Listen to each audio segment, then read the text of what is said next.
Hey, lovely people. Oh gosh, that's a bit of a shock. I haven't looked in the mirror today. Could have done with putting some makeup on.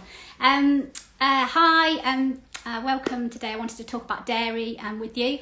As so many of you know, my real passion in life as a doctor is getting people eating real food.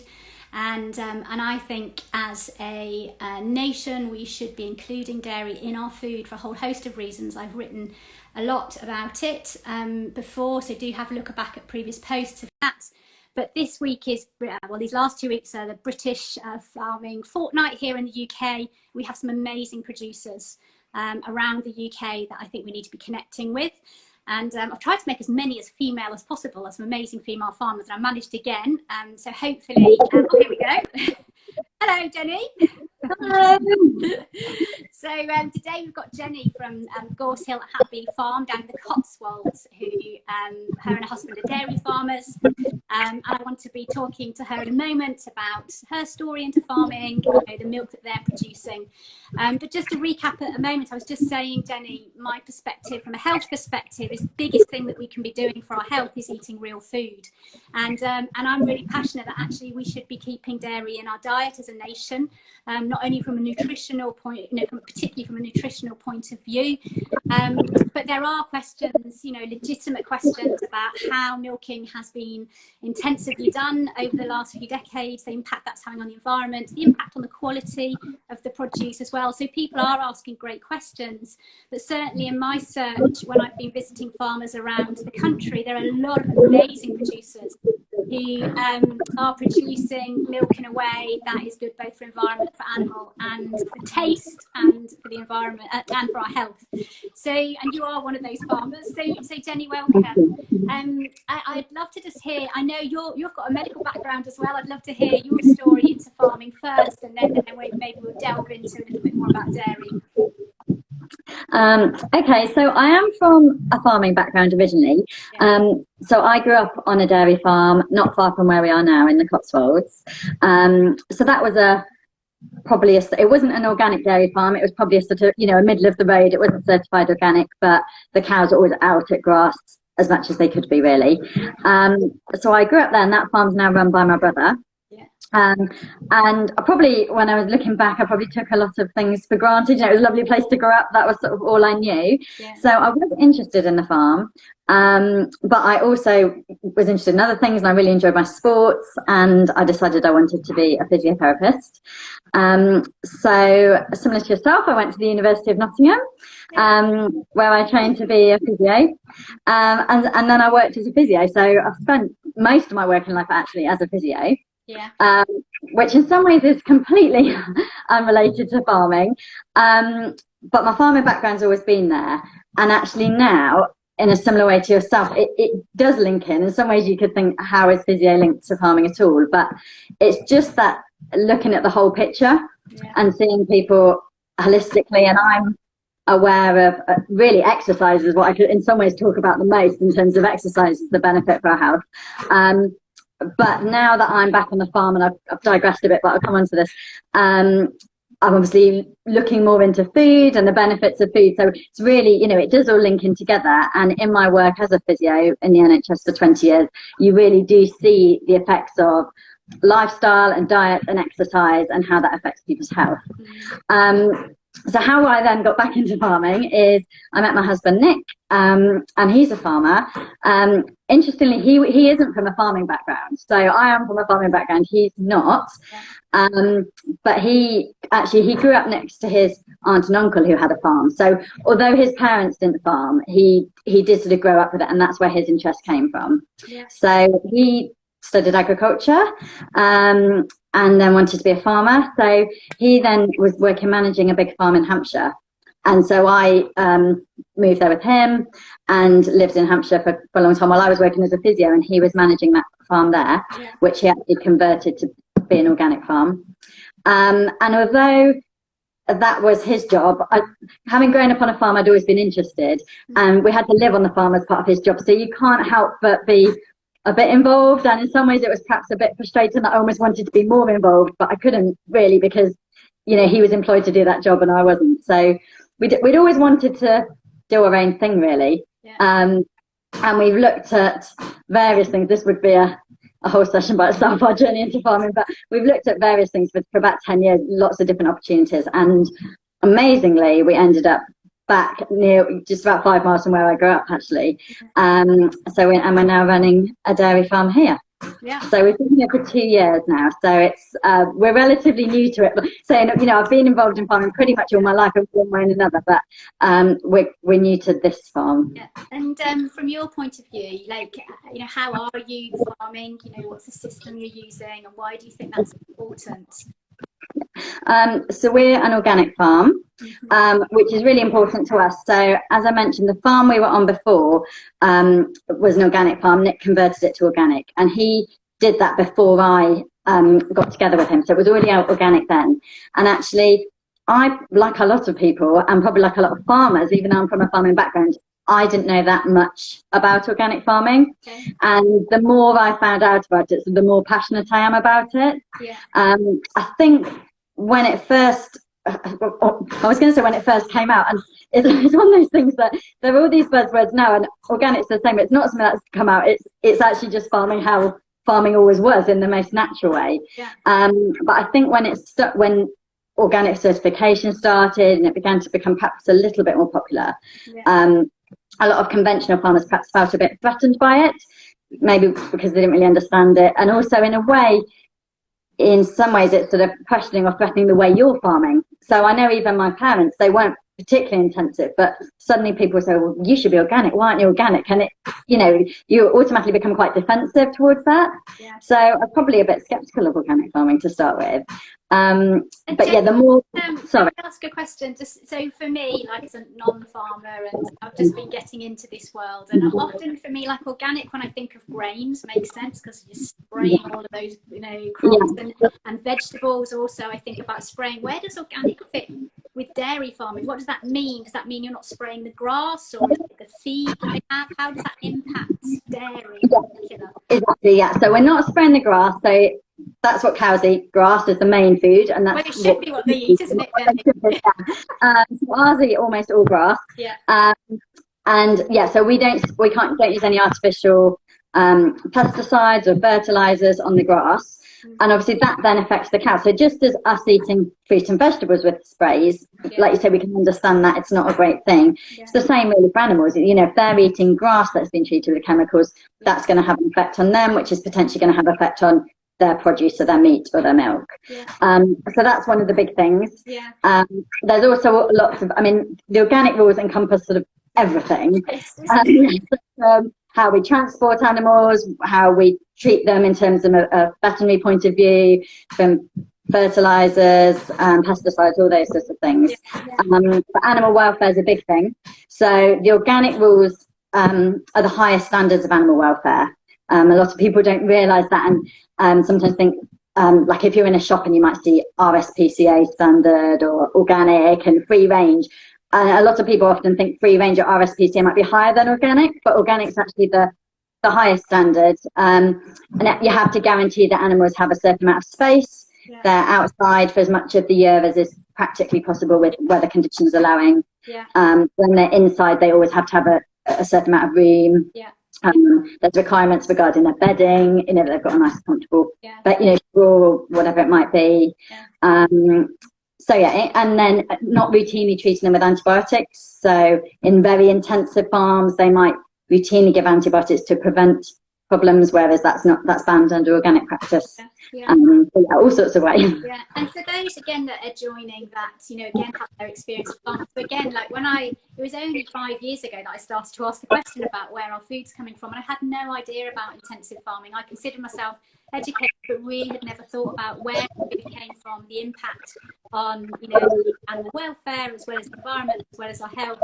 And so, so dairy farming did go down quite a dark path, didn't it? You know, you know, where animals didn't have access to pasture in the summer, you know, raised indoors, you know, as you said, some routine use around antibiotics, often chemical, you know, sort of enhanced in their food, sometimes soy being used in their food to be able to increase milk production. I mean, let's talk a little bit. The first thing that I didn't also realise is that dairy cows don't like being outside all the time. Don't those really hardened beef cows that are kind of like Yeah. it's actually, you know, it is caring for them to bring them inside in the winter, isn't it? Yeah, exactly, yeah. And then talk to me about feed and, you know, what you feed your animals and generally how that impacts the health of the cow and the milk itself. Yeah, so so cows like to eat grass. That's what they would naturally eat, and so that's what ours mainly have. So we're almost 100% grass. We're not quite. We would like to be certified pasture for life, but we had to, because of, like I said, we started up, and we had all heifers, young cows, and so after they calved, we felt that some of them did just need a little bit more, a bit like us, really. You know, if you've had a baby, sometimes you might need a bit more carbohydrates and things to give you protein, to give you a bit more energy. But yeah, so ours have grass pretty much all the time. So most of that is in the form of just natural grass in the fields. But like you said, in the winter, they can't always go outside. Sometimes it's just too wet. It's the wet more than the cold, really. The cold a little bit as well. Like you said, they're actually not that keen to go out when it's really wet and cold. And the big thing is as well, that damages the grass, so then we don't have grass for the spring and the summer. But they'll still eat grass. It's just in a different form, so in the form of hay or silage. So that's just grass which is cut in the summer and then stored for the winter. So hay is dried grass. Yeah. And then I also was recently at a farm last week experimenting with different herbal leys there. And actually one of their comments was actually they don't have to worm them so much because of, you know, some of the herbs that they're eating. Is that something you've experimented with yet? And that's a really good point, because actually when I say grass, really we should say pasture, because it's not just grass. You know, within the grass or within the pasture, there might be lots of different plants and different species. So it's all within that umbrella term, I guess, of grass or pasture. But clover is really, really important to us as organic farmers. There'll be clover, different types of grasses, and like I say, different herbs. So, and all of that's really beneficial for the cows. So like us, it's good for them to have a varied diet, but within their remit of grass-based things, so different herbs and plants. And again, in that kind of organic system, when you're not allowed to spray on fertilizers, how do you maintain the fertility in your soil because obviously you can't just take because there'll be nothing left in the ground. How does that work in your system? Yeah, so we'll use natural fertilizer, which is basically the manure from the cows. So it all works in a nice cycle, really, that the cows produce manure. Obviously, when they're in the fields, it's great. It's sort of, they deposit it in the right place, really. So they're in the fields eating the grass.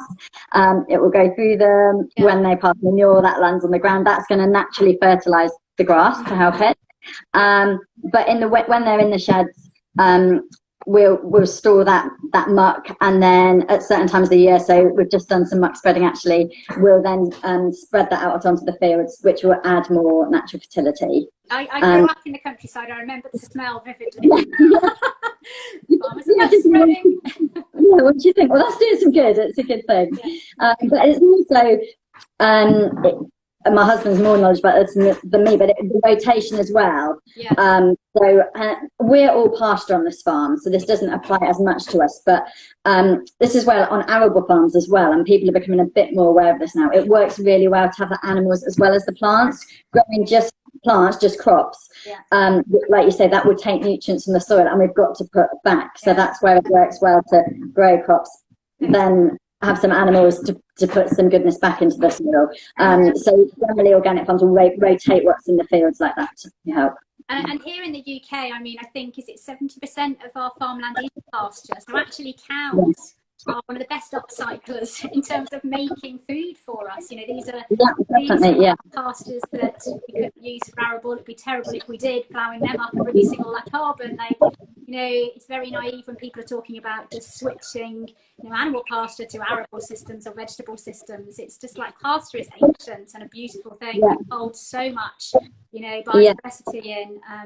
So just going on to, again, like, I was really surprised to learn about how milk is processed. So again, you know, in that intensive system, you know, it's heated up to kill off any bad bacteria.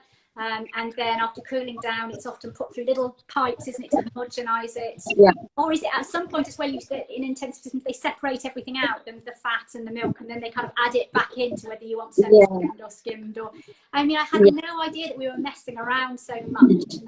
I understand the need for pasteurising from a TB point of view, bovine TB, but I'm just surprised just how much we're doing, you know, to it afterwards. So, you know, what happens to your milk? You know, what system are you using? So we do as little to it as possible. One, because, and I think most farmers who are selling milk directly, like us, do the same. That, you know, if you buy milk directly from a farm, it's generally very minimally processed. Partly because, like you say, that retains all its natural goodness. And I think just looking at it from a common sense, logical point of view, you know, having it in the most natural way without doing lots of things to it is going to be best for us. But also from our point of view, obviously it's less work. The more things we've got to do to the milk, you know, that's all more time or expense. So we want to keep it quite simple. You know, I think it's a different story in the big processing plants, and they're producing milk and different dairy products for lots of things. But yeah, from our point of view, we just pasteurize it, which is something that we have to do to just ensure that it's safe for people to drink. So the pasteurizing process just kills any potentially harmful bacteria.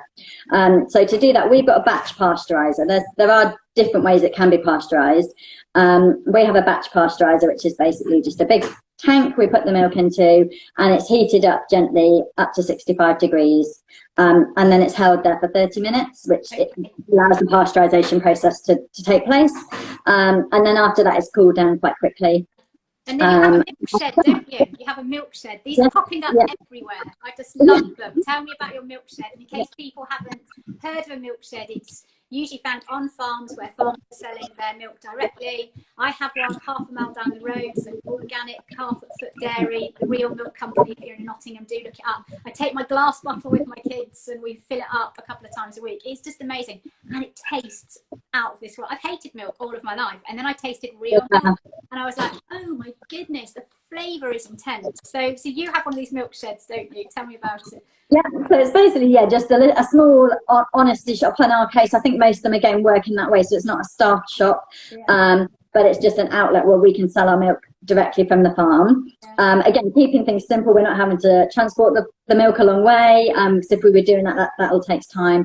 And just like you described, we have ours in a milk dispenser, so people can fill up their own bottles with milk. So essentially, it's just a big tank, in a refrigerated tank.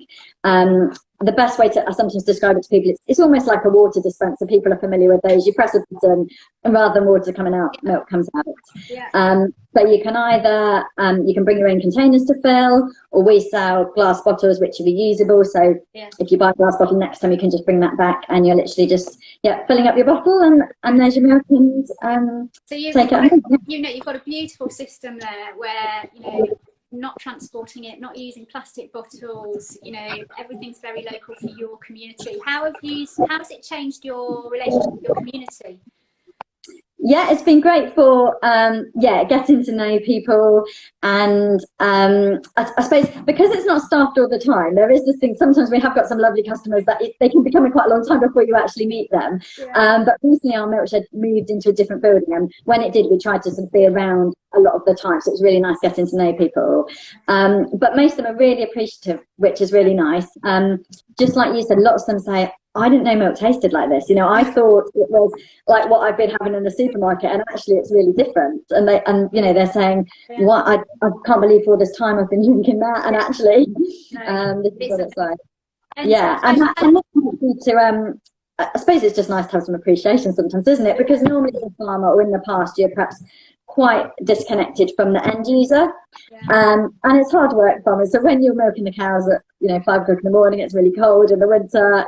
Sometimes you might think, "Why am I doing this?" Whereas when people are actually, you're seeing who's buying the milk and they're really appreciative, it can help to keep you going sometimes. Yeah. Have I heard a rumour that you're making ice cream as well? Is that? Yeah, that's correct. Yeah. Are you making that on the farm, or? Yeah, so we make that on the farm as well. So we were quite lucky. The previous farmers here used to make cheese. So when we moved here, all the specific cheese making equipment had gone, but the processing room was there. So we're lucky that we had a really good room sort of ready to go. to do something. And we started by doing the milk because it's the most simple thing to do. Have the milk, it seemed logical. And then actually we got approached by, we thought about ice cream and different products, but hadn't, decided on anyone in particular. And there were some farmers nearby that made ice cream, which is one reason we thought, it's their thing. But they actually approached us because they knew we were selling the milk, and they, for various reasons, was stopping to do the ice cream. So they asked if we'd be interested in buying the equipment and carrying it on. So it all just seemed to come together. So we thought, well, why not? Yeah. And we're in not touristy area in the Cotswolds. So lots of people do like an ice cream when they come here. So yeah. And one of the other things I wanted to ask in terms of flavour is, so my local Milkshake, they use Montyard, if I said that right. Breed where they're actually, making pumped cheese and stuff. And what do you think? Do you think different breeds have different flavours? Like I was down at Ivy House dairy as well, and they have Jersey cows. Oh my goodness, that was something else.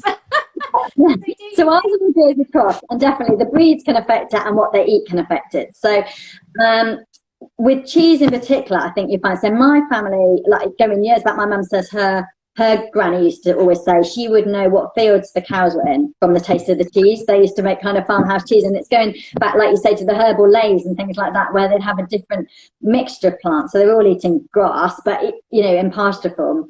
And that's the thing, we quite often get asked for cheese because the previous owners made it, and sometimes think, oh, maybe we should do cheese. People keep asking us, but our cheese would probably taste quite different to theirs because we've got different cows. So it would be different. So Jerseys produce particularly creamy milk. So it is really good for ice cream. It lends itself quite naturally to that. So it works well for us. So ours are Jersey cross, so they're Jerseys crossed with mainly Friesians. So a bit of a mixture of patterns. Some of them look very like Jerseys, some are black and white, some are brown and white. But yeah, it does affect it. So people might be more familiar with the Holsteins, that are the slightly bigger black and white cows. So they produce a lot of milk, and that's why they became popular. But their milk won't be so high in milk solids, which is the protein and the fat. So they'll produce lots of milk. It won't be quite so creamy, so they're good for milk.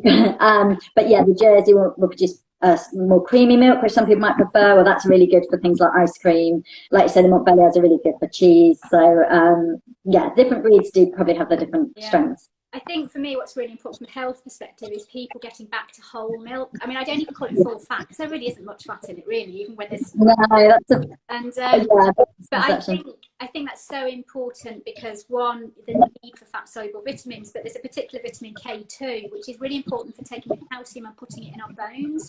And actually, you really don't find vitamin K2 outside of dairy fats. You can get it from fermented soy, native soy. But it is quite difficult. So getting people back to whole milk, I think not only do you fall in love with the taste, but I think the health benefits are a great benefits.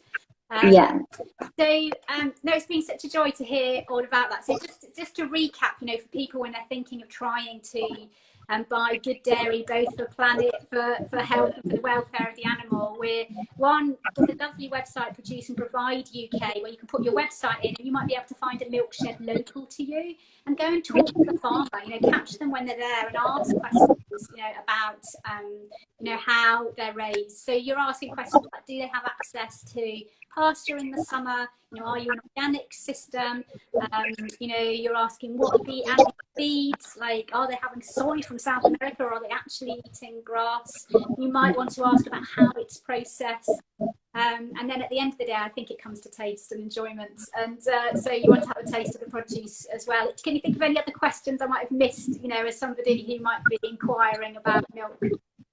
No, I think that's it. And I think you get a good idea by visiting most of these farms. So like you say, if you're lucky enough that you can go direct to the producer, that's the best thing because you can see exactly where it's from.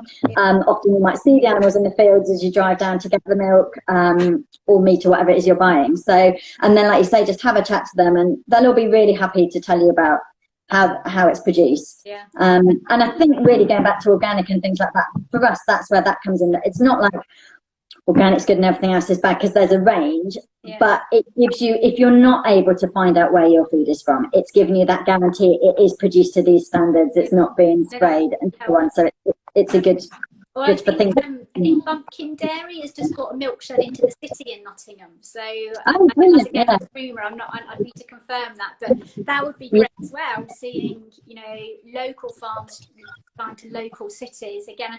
You know, reducing how much that is travelling and that relationship to our local community. Like, I would love to see that more and more. I now find going to the supermarket totally soulless. And I have found such joy in reconnecting with farm producers. It's given such value to my food and such a joy to my own life in terms of just connecting with you guys. So thank you on the behalf of the nation for getting up at 5 o'clock in the morning.